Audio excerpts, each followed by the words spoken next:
peraturan Kemendikdasmen yang baru tentang penyelesaian visi misi yang terintegrasi dengan 8 dimensi profil kelulusan. 8 dimensi kelulusan itu yang pertama akan dia teraplikasi, dan ini sudah diselaraskan. Dan untuk menyelaraskan ini, dan mungkin Bapak Ibu sudah dengar tentang pendekatan pembelajaran mendalam, saya dengan 3 orang guru, saya sendiri mendalami ini selama kurang lebih 2 bulan.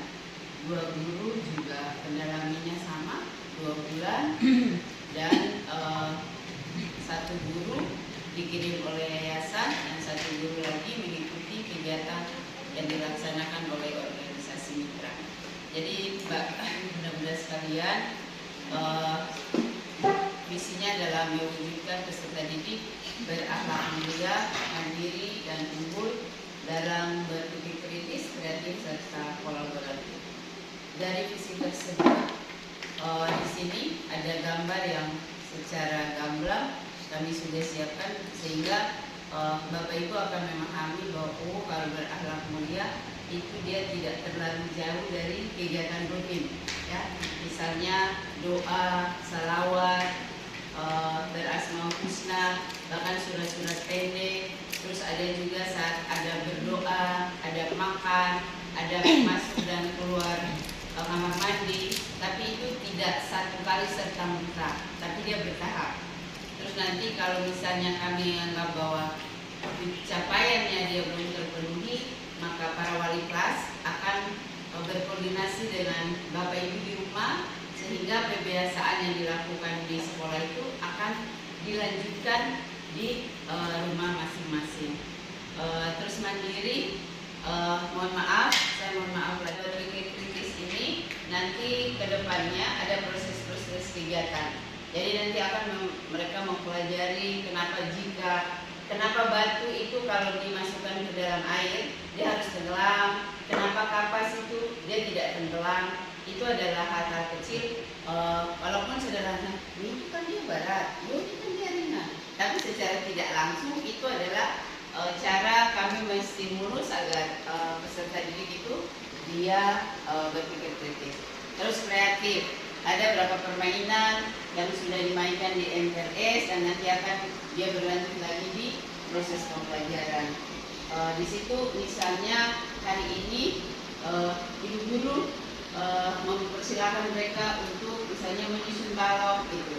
Contoh ibu guru misalnya rumah, tetapi ada yang saya mau bikin garasi mobil, saya mau bikin kamar saya sendiri, saya mau bikin tempat tidur. Itu adalah kreativitas dari mereka, dan tidak. Terus ada contoh mewarnai. Kan misalnya daun itu kan harus hijau, batang harus coklat. Tapi ketika kami memberikan, mereka ingin daun itu putih, mereka ingin daun itu coklat, ya. Bagi guru, bagi kami tidak, biarkan mereka sesuai dengan kreativitas, terus dengan daya khayalnya. Nanti kalau ketika kami tanya kenapa kok pohonnya hitam, ya suka-suka saya, atau kan lebih suka hitam. Dari situ terjadi komunikasi. Para guru belajar dan melatih para siswa, karena pukulannya adalah pukulan dasar. Terus pentas akhir tahun atau pentas seni akhir tahun ini juga merupakan program paguyuban, tapi di sini saya masukkan pengembangan diri karena ini dia biasanya di akhir tahun di Desember. Jadi Desember itu semua anak naik panggung, tidak ada yang tidak naik panggung. Biar naik di mama, dari mama perut naik panggung, karena itu waktunya mereka. Ini kami menstimulus mereka agar percaya diri, berani tampil di depan di ruang lingkup yang paling kecil, sehingga ketika mereka keluar di luar itu rasa percaya diri mereka tuh sudah semakin bagus. Ini program aktualisasi dari visi misi dan tujuan sekolah menjadi aktualisasi budaya sekolah. Nah, terus di sini dari program itu ada program pembelajaran. Di sini ada intrakurikuler. Kalau intrakurikuler itu adalah pembelajaran utama. Kalau di SD itu kayak bahasa Indonesia, matematika, agama ya. Kalau di sini karena kurikulum TK Bayangkari itu menggunakan kurikulum nasional atau kurikulum merdeka dengan pendekatan pembelajaran mendalam. Jadi di situ ada nilai agama dan budi pekerti, terus jati diri, terus dasar-dasar matematika, literasi dan STEM. Itu dia berada di pembelajaran intrakurikuler. Jadi ini adalah jadwalnya. Di semester 1 itu para bunda-bunda wali kelas akan mengarahkan anak-anak ibu-ibu sekalian dengan topik Aku Sayang Tubuhku. Yang ini dia sudah mulai masuk. Terus kendaraan kotaku, dan ini kendaraan kotaku tuh dia lebih dekat ke anak. Misalnya di sini yang paling apa tuh kan macam bentor, motor, sepeda. Dan mungkin mengajar mereka karena di sini terada kereta api dan terada stasiun. Jadi dia lebih dekat ke anak. Terus polisi sahabatku. Kenapa kami bersepakat memilih polisi sahabatku? Karena sekolah ini punya istri polisi, berarti tidak jauh dari kita punya taman lalu lintas mini. Jadi tema ini kayaknya layak diperkenalkan dengan capaian-capaian tertentu. Terus di sini ada kokurikuler. Kokurikuler ini adalah kegiatan penunjang kegiatan pembelajaran utamanya. Tetapi sekarang jadi dia bukan mata pelajaran baru, tetapi dia adalah penunjang dari pelajaran utama yang sekarang itu dititik beratkan pada 7 kebiasaan anak Indonesia hebat. Jadi di sini untuk makanan untuk semester 1 ini kami mengambil topiknya makanan sehat dan bergizi. Jadi distimulasi anak-anak itu harus tahu yang sehat itu yang mana, yang bergizi itu yang mana. Terus kalau misalnya kalau jus dia bergizi gitu kan dia bergizi. Kalau misalnya sate buah dia bergizi atau tidak, karena ini dia bisa berbasis proyek, bisa juga tidak berbasis proyek. Jadi kalau misalnya sudah kenal ini, akhirnya anak-anak itu praktek. Misalnya kalau bikin jus itu begini. Jadi selama ini mereka hanya tinggal minum, maka anak-anak diperkenalkan bagaimana prosesnya sampai dari buah pepaya itu dia jadi jus pepaya yang enak seperti itu. Jadi dia berbasis proyek. Nah di situ nanti ada kolaborasinya, ada daya nalar kritisnya, pengenalan warna, ciptaan Tuhan, dia masuk semua di situ. Ya jadi kami bukan asal karang, tapi ada capaian-capaian pembelajaran tertentu yang harus dicapai. Terus yang di topik yang semester 2 ini alamku indah, tanaman khas kotaku, terus yang ini mengenal ibadah. Karena di kegiatan rutin itu sudah sudah misalnya praktek wudhu, salat, doa-doa harian. Ketika yang di semester 2 kami mengambil dengan mengenal kisah Nabi. Karena ketika MPLS dan beberapa hari ini rata-rata tipe siswa baru saya itu dia lebih cenderung ke tipe pembelajaran visual. Coba kalau putar Ipin Upin berdoa, Ipin Upin makan, itu fokus. Berarti mereka lebih senang yang nonton sampai itu adalah nonton yang bermakna. Lebih cepat kami mengajarkan doa sebelum makan dan sesudah makan lewat Ipin Upin daripada bla bla bla bla. Jadi mereka lihat, jadi nonton sambil ingat. Jadi mengenal kisah Nabi ini kami menggunakan media visual. Jadi lewat IFP atau lewat YouTube. Terus selanjutnya, ya Bapak Ibu sekalian, Ibu sekalian, dari visi misi sampai diaktualisasi dengan aktualisasi budaya sekolah, terus topik intrakurikuler maupun kurikuler bahkan kegiatan pengembangan dirinya, kami punya standar operasional prosedur atau OSOP. Jadi kegiatan sebelum main itu nanti saya bisa share ya, sehingga Bapak Ibu bisa baca. Jadi ini adalah SOP kami, itu sebelum kegiatan bermain itu ada rambu-rambunya, seperti anak duduk dalam lingkaran atau dia disatukan, itu ada rambu-rambunya.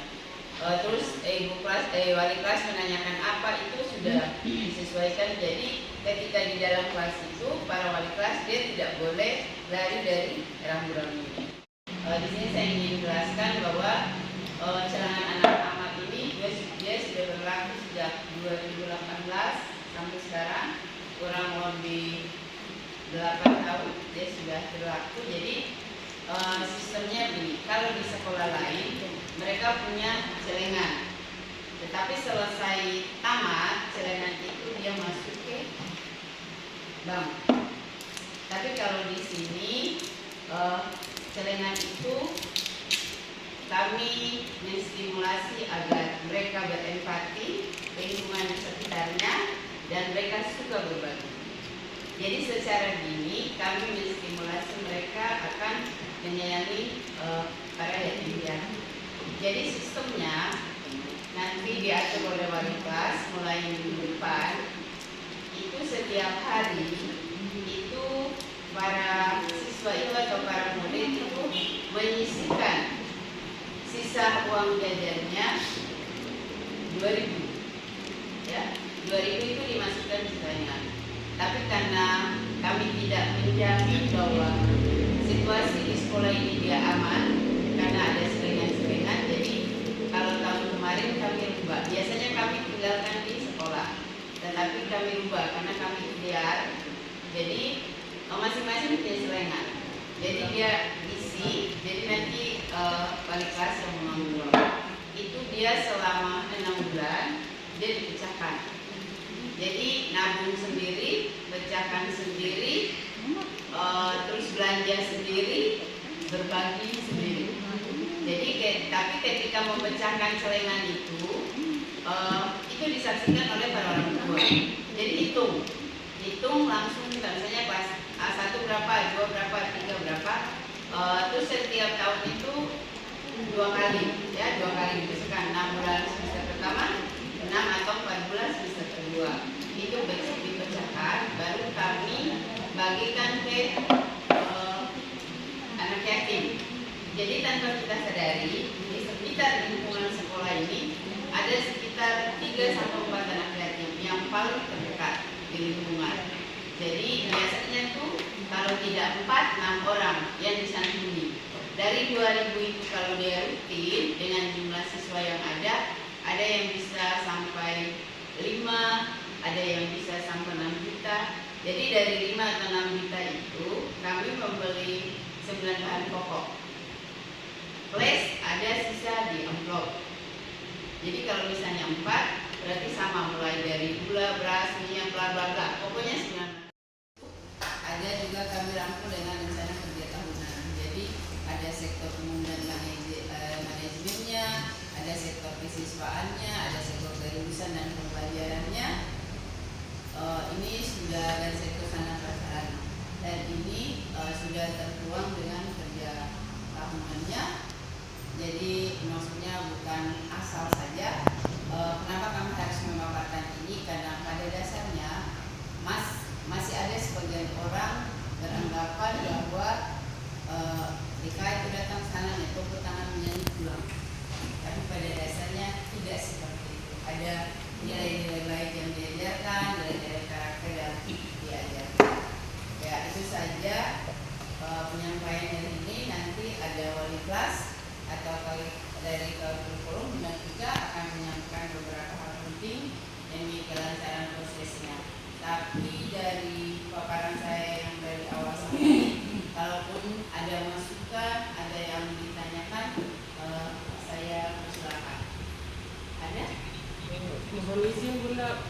Silakan Bu. Terima kasih atas kesempatan yang diberikan terkait dengan celengan amal tadi. Ya. Visi saya selaku orang tua tertarik dengan program tersebut karena melatih anak-anak untuk bersedekah. Menjadi pertanyaan saya, apakah yang 2.000 tadi dikumpul per hari atau per minggu? Itu